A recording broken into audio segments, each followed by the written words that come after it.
Good morning, students. Unit 3 Mechanical Properties. The first mechanical property we are going to discuss is uniaxial tensile strength. We have many mechanical properties like strength, toughness, hardness, hardenability, brittleness, stiffness, ductility, malleability, resilience, fatigue, and fracture. If you see strength, toughness, hardness, stiffness, they are more or less similar, but they have a slight degree of variations in their properties. Strength tells you the ability of the material to withstand the load. Stiffness tells you the ability of the material to resist the elastic deformation. Hardness tells you the ability of the material to resist the plastic deformation, whereas toughness is again the ability of the material to resist both elastic as well as plastic deformation. Whereas in hardenability, the materials are hardened by the process of applying heat energy like firing, baking, currying and burning process. So brittleness is nothing but the ability of the material to break very immediately when a slight load is applied. Ductility and malleability both are stretching of the materials, but in the case of ductility, when the load is heavy, it stretches to a point and then breaks. Whereas the malleability, the material stretches continuously without going to the breaking point. Resilience is the it absorbs an amount of energy when load is placed and it similarly emits the energy when the material is unloaded. Fatigue and fracture. In fatigue, it goes to the breaking point when cycles of loads are applied. That is load 1, load 2, load 3. When load is keeps on added up in a cycling process. Whereas in fracture, the material immediately goes to the breaking point. Now we will see the first mechanical property, uniaxial tensile strength. Strength is the ability of the material to withstand the load. Uniaxial tensile means the force which is going to be applied is along unidirectional. Uni means single directional, that is either in x-axis or y-axis or z-axis. Tensile force is one which is going to elongate or stretch the material. So this tensile strength is measured with the help of ultimate tensile testing machine, which is shortly referred as UTM. So this is the tensile testing machine. You have a machine dial which is going to indicate the amount of load applied to the material. So you have two levers, okay, one to load the material, another lever is to relieve the load, that is unload the material. The specimen whose strength has to be tested is placed between the two clamps which is used to hold the specimen. So the arrangement of ultimate tensile testing machine is shown here. You have a base or the actuator, a table above which the strength testing machine is placed. You have two crossheads, the upper crosshead and the lower crosshead. The upper crosshead is fixed, whereas the lower is a movable. And you have the column to hold the specimen. We have a clamp, upper clamp and lower clamp. Now a force is going to be applied such that stretching of material takes place. What is the basic principle behind ultimate testing machine? Let us consider a rectangular specimen of original length L0 and the circular area of cross section or rectangular area of cross section is A0. The original length L0 is marked and positioned and it's called the gauge mark or gauge length. With this as reference, how much the material is going to elongate it is calculated or measured. When a tensile force F is applied along unidirectional, that is along y-axis, elongation of the specimen takes place. So from the original length L0, it goes to a higher length capital L. Because of elongation, the area cross-sectional area is reduces from A0 to A. So when a tensile force acts, the length elongates and the area reduces.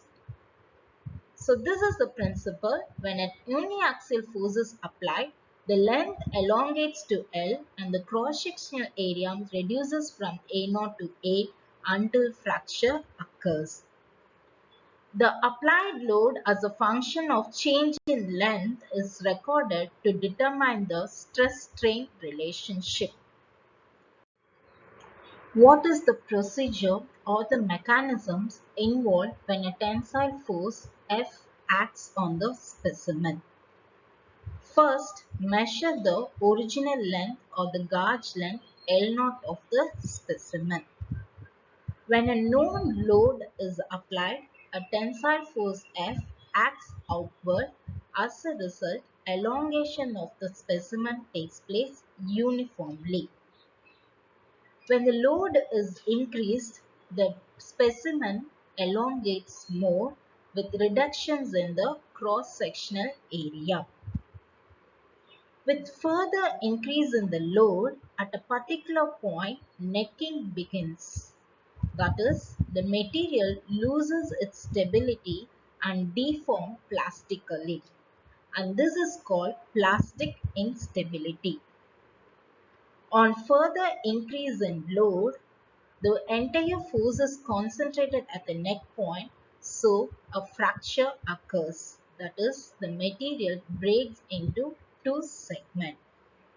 Finally, the elongated length delta L is measured. From the testing machine, two parameters are measured. The first parameter is the applied load, which gives you the amount of tensile force capital F applied. The second parameter is the change in length or the elongation length delta L. The load is recorded from the real-time dial machine, which is the load cell. The change in length is recorded from the extensometer, which is again attached to the instrument. From these two parameters, the stress-strain relation curve is determined.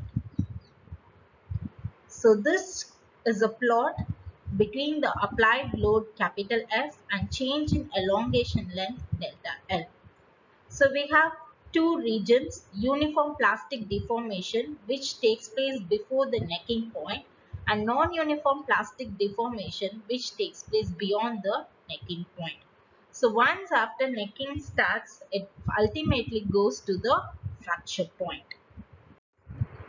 Before proceeding into the stress-strain relation curve, we will define two parameters, engineering stress and engineering strain. Why they are called as engineering? Because these are practically measured parameters.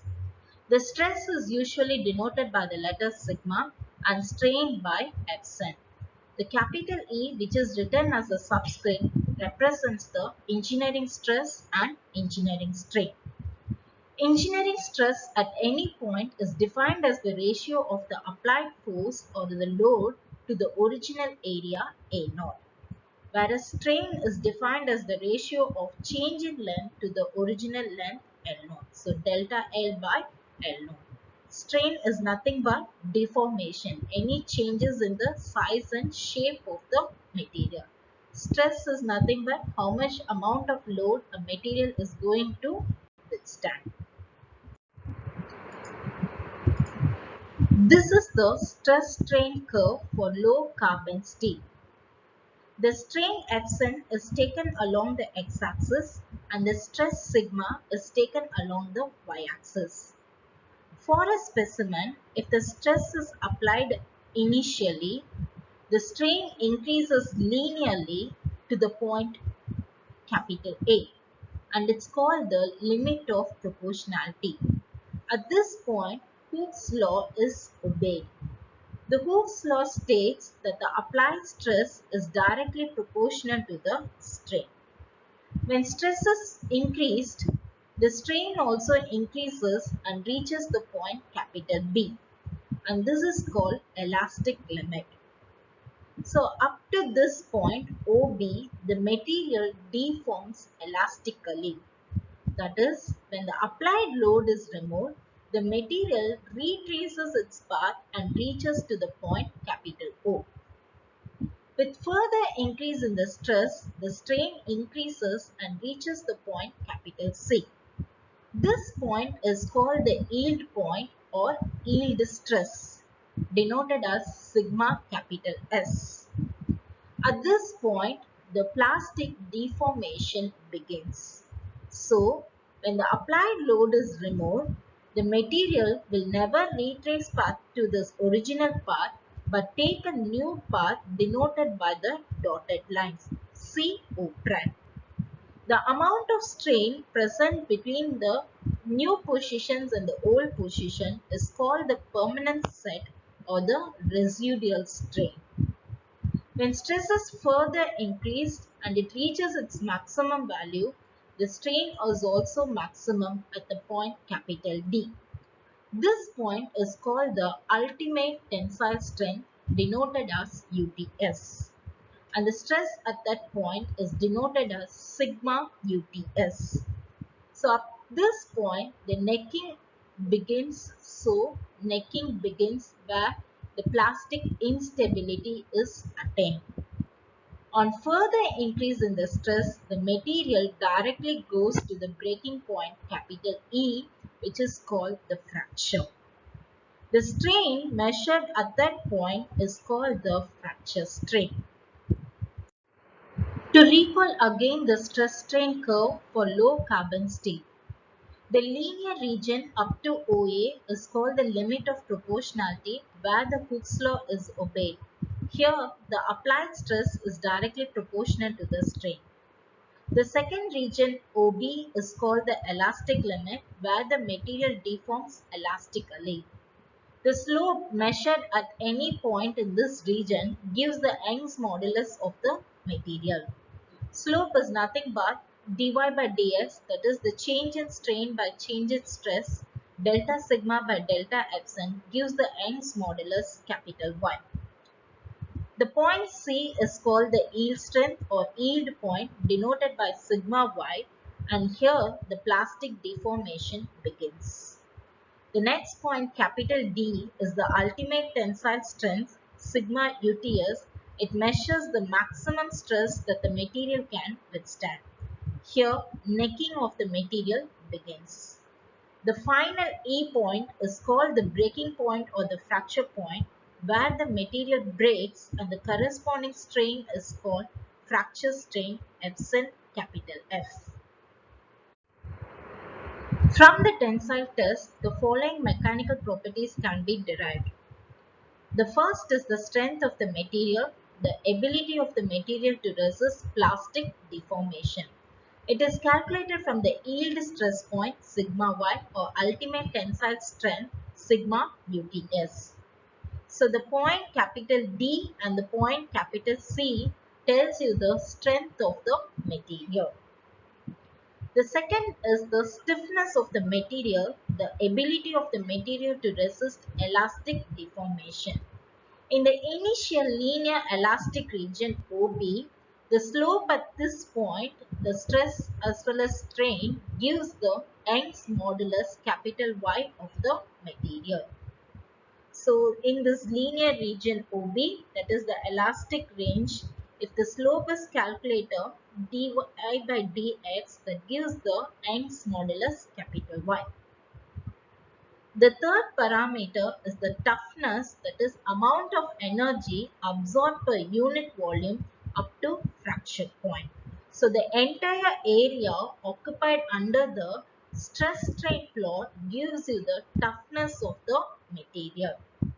So the area from the 0 to the fracture point E, the area occupied by this range is called gives the toughness of the material, and is equal to the product of stress and the strain. The last property is the ductility, the ability to undergo plastic deformation. It is calculated from the elongation strain Fn capital F at the fracture point. So this fracture strain will tells you the ductility of the material. Thank you.